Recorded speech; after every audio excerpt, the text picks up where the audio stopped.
বসরি গোলামের বাজার দিয়া ঘরে এত সুন্দর সুন্দর গোলাম, সুস্বাস্থ্যের অধিকারী, বড় চমৎকার দেখায়। কোন গোলামকে হাসান বসরির পছন্দ হয় না। বেলা শেষে হযরত হাসান বসরি জীর্ণ শীর্ণ শুকনো শক্তিহীন দুর্বল একটা গোলাম, ওই গোলামকে দেখে হাসান বসরির বড় পছন্দ হয়েছে। হাসান বসরি নিজেও জানে এর দ্বারা আমি বেশি ফায়দা নিতে পারবো না, তারপরও আমি এই গোলামকে কেন জানি আমার ভালো লাগে। হযরত হাসান বসরি গোলামকে কিনিয়া যখন বাড়িতে নিলেন, বাড়িতে নেওয়ার পর হযরত হাসান বসরি ডাক দিয়া বলে, ও ভাই গোলাম, বলো না গো বলো না, আমার বাড়িতে অনেক খাবার অনেক আইটেমের পাক হয়, অনেক লোক থাকে, আমি ধনী লোক, বলো না তোমার কোন জিনিসটা বড় পছন্দ হয়। চমৎকার দেখছেন, গোলাম বলে তোমার কোন খাবার পছন্দ। আর আমার বাড়িতে যদি কাজের লোক আনি, এই যে কামলা, একেবারে যত নেশা খাবার পান্তাবা তার পচা তাই ধরে। আর দেখেন আল্লাহর ওলির মুরগি সাথে সাথে তো আল্লাহর ওলি হয় নাই। হযরত হাসান বসরি রাহমাতুল্লাহ আলাইহি বলে, ও ভাই গোলাম তোমার কোন খাবারটা পছন্দ হয়? গোলাম অনেক কার বড় আল্লাহর ওলি, গোলাম চমৎকার জবাব দিয়া দেয়। গোলাম বলে, ও মালিক, গোলামের কোন পছন্দনীয় খাবার হইতে পারে না। আল্লাহু আকবার বলবেন না? কেমন মালিক আর কেমন গোলাম। মালিক প্রশ্ন করে, ও ভাই গোলাম তোমার কোন খাবার পছন্দ? গোলামও বড় আল্লাহর পাকের ওলি, সেও চমৎকার জবাব দেয়, গোলামের কোন পছন্দনীয় খাবার হইতে পারে না। গোলাম রে মালিক যেই খাবার দেবে ওইটাই গোলামের পছন্দনীয় খাবার। হাসান বসরি রীতিমতো আশ্চর্য হয়ে গেল, হায় হায় এটা কেমন গোলাম। এই প্রশ্ন আবার প্রশ্ন করে, ও ভাই গোলাম বলো না এত সুন্দর সুন্দর পোশাক আছে আমার বাড়িতে, তোমার কোন পোশাকটা পছন্দ হয়? তুমি যেই ধরনের পোশাক পরবা, তুমি গোলামকে আমি মালিক ওই ধরনের পোশাক দিব। গোলাম আবারও চমৎকার জবাব দেয়। হাসান বসরি আবারও আশ্চর্য হয়ে যায়। গোলাম বলে, ও মালিক, গোলামের কোন পছন্দনীয় পোশাক হইতে পারে না, মালিক যেইটা পছন্দ করিয়া দেয় ওইটাই হলো গিয়া গোলামের পছন্দনীয় পোশাক। হাসান বসরি তো রীতিমতো আশ্চর্য হয়ে যায়, হায় হায়, জীবনে এমন গুণওয়ালা গোলাম দেখি নাই, যে গোলামকে বলার পর গোলাম বলে, না না আমার কোন পছন্দ নাই, মালিক সেইটা পছন্দ করে ওইটাই গোলামের পছন্দনীয়। হাসান বসরি শেষ প্রশ্ন করে, ও ভাই গোলাম,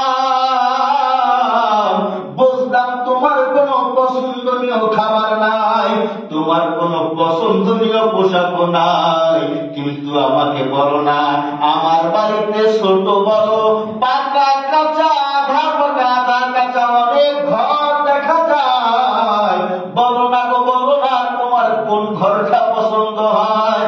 তুমি গোলাম যেই ঘরটা পছন্দ করবা আমি হাসান তোমাকে ওই ঘরটাই দিয়ে দিব। গোলাম বরাবরের ন্যায় আবারও চমৎকার জবাব দিয়া আল্লাহ পাকের ওলি গোলাম চমৎকার একটা জবাব আমার হাসান বসরির কানে দিয়া দেয়। ও আমার মালিক হাসান, ও বসরার হাসান, শোনেন গো শোনেন, গোলামের কোন পছন্দনীয় ঘর হইতে পারে না, মালিক গোলামরে পছন্দ করিয়া যেই ঘরটা দেয় গোলামের ওইটাই হলো গিয়া পছন্দনীয় ঘর। হাসান বসরিকে প্রথমবার দ্বিতীয়বার যখন বলা হয়, উত্তর যখন গোলাম দেয়, হাসান বসরি একেবারে আশ্চর্য হয়ে যায়, ভাবনার সাগরে ডুবিয়া যায়। তৃতীয়বার যখন বলল, হাসান বসরির দিলে সাড়া দিল, মস্তিষ্কে সাড়া দিল, হায় হায় আমার গোলাম তো ঠিকই বলছে, গোলামের তো পছন্দনীয় কোনো খাবার হইতে পারে না, গোলামের তো পছন্দনীয় কোনো পোশাক হইতে পারে না, গোলামের তো পছন্দনীয় কোনো ঘর হইতে পারে না, মালিক আল্লাহর যেটা পছন্দ করে যেটা পছন্দ করো এই গোলামের পোশাক। আমার সাধারণ বাজারের গোলাম বুঝলো, কিন্তু আমি হাসান আসল কাহিনী বুঝলাম না। আসল কাহিনী তো আমি হাসানের কিছুই না। এই ঘরের মালিক তো আমি হাসান না, এই বাড়ির মালিক তো আমি হাসান না, এই খাদ্যের এই ফসলের মালিক তো আমি হাসান না, এই পোশাকের মালিক তো আমি হাসান না। আমি নিজে হাসান, আমার মালিকই তো আমি না। আমার মালিককে একটু চিল্লায়া বলে। এখন হাসানের দিলে সাড়া দেয়া গেছে, গোলাম হাসান রে আসল প্রেমের খেলায় ডুব দেওয়াই দিছে। এখন হাসান চিৎকার মারিয়া যখন ভাবলো আমার তো কিছু না, সব আমার মালিকের, আর আমি এতদিন কি করছি। হাসান একটা চিৎকার দিয়া বেহুশ হয়ে যায়।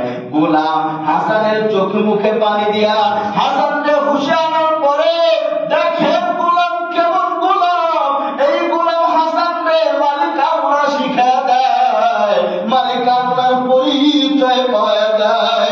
গোলাম হাসানের হাতটা ধরেছে, দুনিয়া বলে ওগো মালিক, আমার কোনো কথা, আমার কোনো আচার নেই, আপনি কি কষ্ট পাইলে আমি গোলাম রে আপনি আল্লাহ পাকের রাস্তে বাদ করিয়া দিবেন। হাসান আর আশ্চর্য হয়ে যায়, হায় কি গোলাম পাইলাম। আমার বলে আমার দ্বারা নাকি কষ্ট পাইছে। এ তো আমার দ্বারা কষ্ট পায় নাই, বরং এ আমাকে আমার আসল মালিকের পরিচয় পাওয়াই দিছে। এখন হাসান একটা তোর দিয়া বলো, গোলাম যাও যাও, তোমারে আমি চিরতরে আজাদ কইরা দিলাম।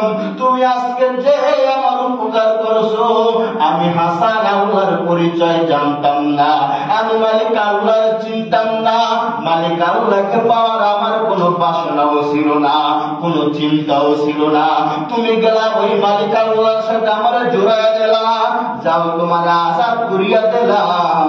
আর আমি হাসান এই সংসার আর করবো না, আজ থেকে আমি মালিক আল্লাহর ধ্যানে মগ্ন থাকবো।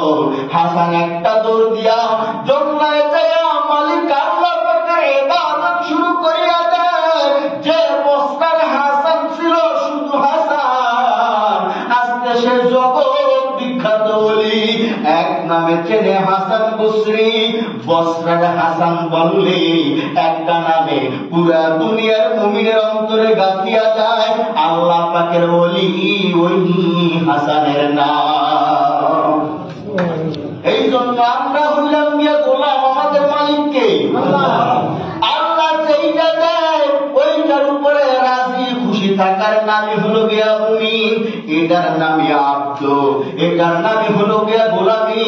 যদি আমরা প্রকৃত গোলাম হইতে চাই, মালিক ভালো দিল আলহামদুলিল্লাহ, মালিক খারাপ দিল আলহামদুলিল্লাহ, মালিক আল্লাহ সুখ দিল আলহামদুলিল্লাহ, মালিক আল্লাহ দুঃখ দিল আলহামদুলিল্লাহ, মালিক আল্লাহ ছেলে মেয়ে দিল আলহামদুলিল্লাহ, মালিক আল্লাহ ছেলে মেয়ে নিয়ে গেল আলহামদুলিল্লাহ, মালিক আল্লাহ ধন দিল আলহামদুলিল্লাহ, মালিক আল্লাহ ধন নিয়া দেয়া আমাকে গরিব রূপে আবার বানায়া দিল, বলবো আলহামদুলিল্লাহ।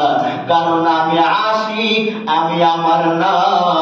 এই হাতটা দেখি আমার, আসলে এই হাতটা আমার না। এই চোখটা দেখি আমার, আসলে চোখটা আমার না। এই কপালটা দেখি আমার, আসলে এই কপালটা আমার না। এই ঘরটা দেখি আমার, আসলে এই ঘরটা আমার না।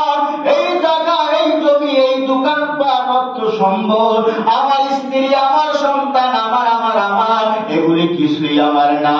সবগুলো মালিক আমার আল্লাহ। চক্ষু দুইটা যখন বন্ধ হয়ে যাবে, তখন আমার আমার বলতে কিছু থাকবে না। আমার আমার বলতে একটা জিনিস থাকবে, পুরুষের জন্য 3টা কাপড়, মেয়ে লোকের জন্য 5টা কাপড়, আর সাথে নেক আমল যা করছে এগুলি ছাড়া আমার আর কিছু না আছে, আর কিছু।